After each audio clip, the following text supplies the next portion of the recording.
Alors, bonjour à tous, je me présente, je m'appelle donc Cécile Leborgne, je suis ingénieure de recherche en chimie analytique vin et raisin à l'unité expérimentale de Pêche Rouge, à côté de Narbonne, à Gruissan exactement. Et aujourd'hui, donc, avec le support que j'ai présenté donc, au congrès Macro Wine 2025 qui était à Bolzano en Italie il y a 2 semaines. Je vais vous présenter la même chose, une nouvelle approche qu'on a appelée le notypage, en parallèle avec le phénotypage, qui est en fait une nouvelle approche pour mieux comprendre l'impact de la sécheresse, par exemple ici, sur la qualité des vins rouges qui sont issus de nouvelles variétés, qui sont développées à l'INRAE, mais pas que.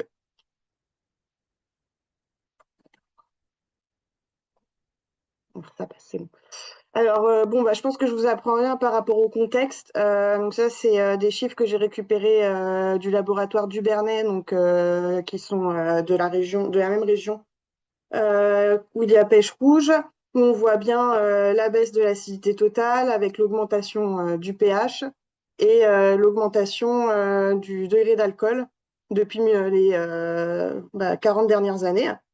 Et donc, il y a plusieurs leviers qui sont envisagés dans la recherche. Et à Pêche Rouge, parmi les leviers qu'on a étudiés, il y en a un qui est justement le développement de nouvelles variétés qui pourraient être adaptées justement à ces nouvelles contraintes. Donc, la première étude, c'est une étude qui s'appelait donc Résisto, s'est déroulée donc à Pêche Rouge du fait du climat semi-aride, qui permettait justement d'avoir un meilleur contrôle sur l'irrigation, avec quatre variétés. Donc, la Syrah, qui est notre témoin, parce que c'est une variété qu'on connaît bien dans la région. Le G14, qui est une variété bouquet, avec le dernier croisement, un raisin de table Alphonse Lavallée, qui permet d'avoir une variété du coup qu'on appelle low sugar, avec une maturité à peu près 10-11 degrés potentiels. Donc une autre variété bouquet, le 3176 N, qui lui a comme caractéristique, d'après les premières études, une très grande concentration en précurseur de thiol. Et on va retrouver du coup, issu du programme RESDUR, donc résidence durable de l'INRAE, l'Artaban, qui est passé au catalogue justement il y a quelques années déjà.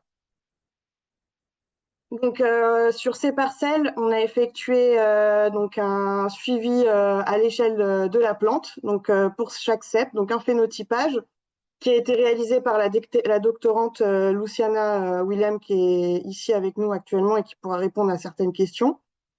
Sur 210 réplicas, donc ce qu'on a appelé les réplicas, pour nous, c'était vraiment les plantes, les cèpes, donc 210 cèpes. Et on a choisi du coup de réaliser le notypage sur 60 réplicas, donc avec Syrah G14, 31, 76 et Artaban, séparés en trois groupes différents de statut hydrique. Et durant cette étude, donc de 2008 à 2022, année de la vendange, il a été appliqué sur les différents cèpes un gradient d'irrigation avec justement une caractérisation à l'échelle du cep de ce statut hydrique. Et les vendanges ont été réalisées à la maturité physiologique, donc au chargement maximum du phloème. Donc, au niveau du phénotypage, il a été réalisé donc, plusieurs types d'analyses. Donc, déjà à l'échelle de la feuille, des analyses physiologiques sur l'échange de gaz, les chambres à pression, qui ont permis d'avoir un potentiel hydrique de chaque cep, qui allait de moins 0,5 à moins 1,5 mégapascal. Et du coup, c'est comme ça qu'on a pu former nos trois groupes de stress hydrique. On va avoir aussi du coup une caractérisation à l'échelle de la plante avec le développement végétatif et les composantes du rendement, ainsi que la composition de la baie. Et vous allez retrouver du coup tous ces résultats qui ont été obtenus pendant la thèse de Luciana, publiés sur ces différents DOI, avec un résultat justement qui va nous intéresser plus particulièrement aujourd'hui, c'est l'impact négatif du coup du stress hydrique sur la concentration en précurseur de thiol des baies de raisin, qui est la dernière publiée ici listée.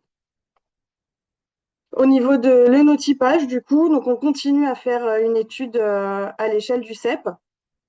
Donc, pour chaque cep, on a récupéré l'intégralité des grappes qu'on a donc, du coup égrappées, mélangées et récupérées en essayant de garder un maximum la baie intacte, 1 kilo exactement de raisin qu'on a mis dans des barquettes comme vous voyez là. Bon, c'est illustré comme on a pu, avec du coup dans un sachet et qu'on va mettre placé dans cette cellule de surgélation pour du coup surgeler et ensuite sceller sous vide avant de les congeler, enfin ils sont déjà congelés du coup, mais de les conserver dans une banque de raisins, donc la BDR à -20 degrés, ce qui nous permet en fait de différer les fermentations et de pouvoir en réaliser toute l'année et pas seulement que pendant les vendanges.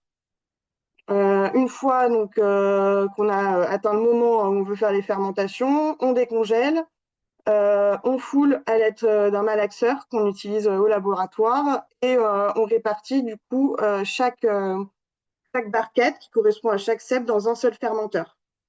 On utilise ensuite donc le robot ici Vinimag, que je vais vous présenter un peu plus en détail, pour réaliser les fermentations et de suivi de la fermentation alcoolique, suivi d'une presse pour le décuvage, qui nous permet après de récolter le vin et de faire plusieurs types d'analyses. Et donc là, on a fait l'analyse des composés phénoliques, des paramètres œnologiques, des analyses de couleur, d'arômes et de la cinétique fermentaire.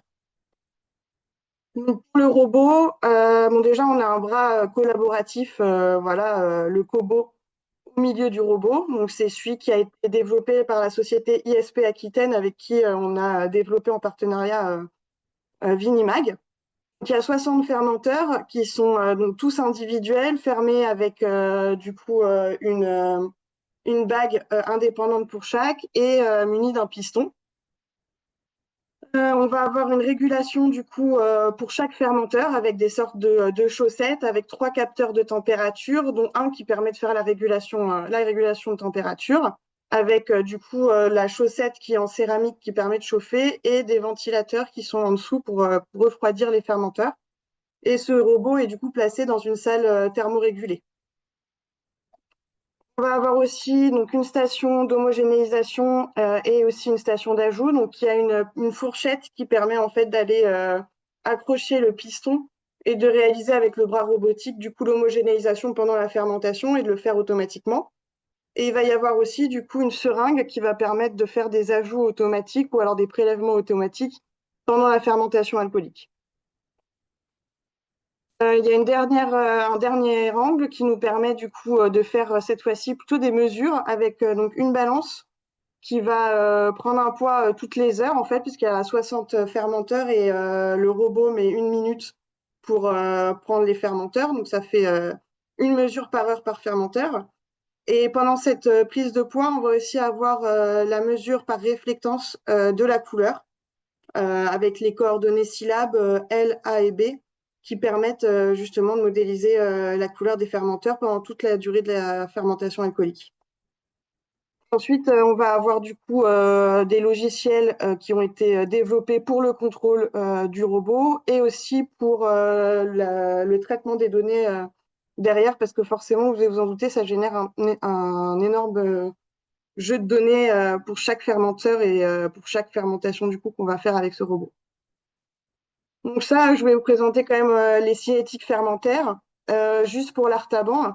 J'ai coloré en fait les cinétiques en fonction du statut hydrique de la plante, avec les plantes les plus stressées en foncé et les plantes les moins stressées en clair. On voit que justement il y a une sorte de gradient qui se dessine, avec c'est assez contre-intuitif au niveau ENO, mais plus de CO2 dégagé sur les modalités avec un statut hydrique du coup moins stressé que celles qui sont justement très stressées. Donc, qui dit plus de sucre, plus de CO2 dit forcément plus de sucre quand on va avoir plus d'eau, alors qu'on va avoir l'inverse quand on va avoir le stress hydrique. Et ça, c'est plutôt dû en fait nous à nos conditions dans le sud de la France où on a atteint un stade où on va en fait bloquer la maturité des raisins et du coup forcément ralentir le métabolisme de la plante et la production de sucre. Et donc là, on peut vraiment le voir et l'illustrer avec du coup, les cinétiques fermentaires qui sont assez précises.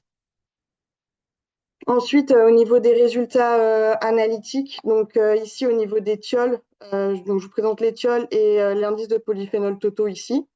Donc on voit qu'on a un impact du coup négatif sur la concentration en thiols en fonction du statut hydrique, de l'eau jusqu'à A ici. Donc ça, c'est en accord déjà à ce qui a été vu sur les baies de raisin, avec un impact justement toujours négatif sur la quantité de précurseurs dans les raisins. Et je vous ai mis l'indice de polyphénol totaux parce qu'il y a aussi un impact sur toute la partie couleur et les anthocyanes, qui est aussi illustré par l'IPT. Donc on voit un impact négatif. Et ça peut aussi être du coup expliqué par l'impact du statut hydrique de la plante sur le métabolisme interne de la plante et de la production de métabolites. Si on fait un zoom au niveau des différentes variétés, donc là, c'est les mêmes graphes et les mêmes analyses, mais du coup, avec où j'ai vraiment zoomé sur toutes les variétés. Donc, on voit que pour les thiols, on a toujours justement cet impact. C'est intéressant de voir que sur le 3176, c'est ce que je vous avais dit, on avait une grande quantité de précurseurs de thiols et on voit par rapport aux autres variétés, bon, c'est des rouges, hein, donc on ne s'attendrait pas forcément à avoir des thiols. On est quand même assez supérieur à ce qu'on retrouve dans des variétés classiques. Et on voit quand même sur relativement toutes les variétés, même si c'est qu'une tendance, un impact du coup négatif du statut hydrique de la plante. Et pareil ici, même si c'est quelque chose, a priori, on est tous au courant de l'impact du stress hydrique sur la quantité d'acide malique, mais on arrive aussi à le retrouver justement avec seulement donc 60 réplicas ici, et du coup on a à peu près une quinzaine de réplicas, une dizaine de réplicas, quinzaine par variété. On arrive justement à voir sur les vins issus de ces plantes l'impact de la condition hydrique de chaque plante et de son statut hydrique sur la quantité justement d'acide malique. Donc c'était pour conclure, je vous ai présenté quand même la première fois où on fait une vinification à l'échelle de la plante sur des vins rouges, parce que c'est ça qui a été vraiment très compliqué. C'était la fermentation alcoolique en phase hétérogène, qui est difficile à gérer et qui est difficile à répliquer. Il reste quand même au niveau de la couleur une optimisation à faire par rapport aux capteurs couleurs qui actuellement ne donnent pas des résultats assez exploitables, et donc il va falloir travailler plutôt sur le traitement du signal. Mais ici, pour illustrer un peu, je vous ai mis justement une cinétique sur le paramètre A de la couleur en utilisant le robot avec sur de la fermentation alcoolique de rosé. Et on voit bien du coup la perte de couleur avec un regain en fin de fermentation et c'était assez intéressant. On a des nouveaux projets en cours du coup avec donc la même partielle, mais en plus du déficit et du gradient de déficit hydrique, on a rajouté aussi un gradient de fertilisation azotée.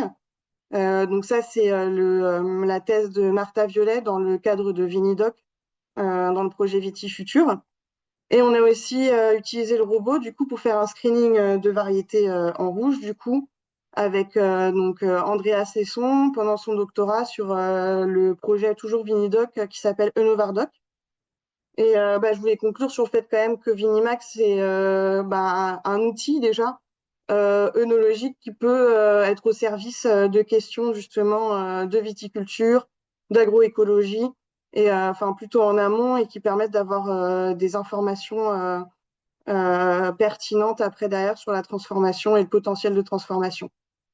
Donc, je voulais remercier du coup toutes les personnes qui ont participé à ce projet, plus particulièrement les gens de Resisto, donc Laurent Torregrossa et Luciana, mais aussi les personnes qui ont analysé, donc Aurélie Roland et Laetitia Mouls pour les polyphénols. Et puis tous ces outils ont été développés dans le cadre de l'UMT Enotypage, en partenariat avec l'IFV et Marie-Agnès Ducasse, où on va avoir du coup le robot Vinimag qui est vendu par ISP Aquitaine sous le nom de ACO, et d'autres outils qui ont été développés avec la SOCMA, comme de la mini-presse pour le décuvage et la phénopresse pour le pressurage des blancs en 2 kilos. Voilà, je vous remercie de votre attention. Merci Cécile.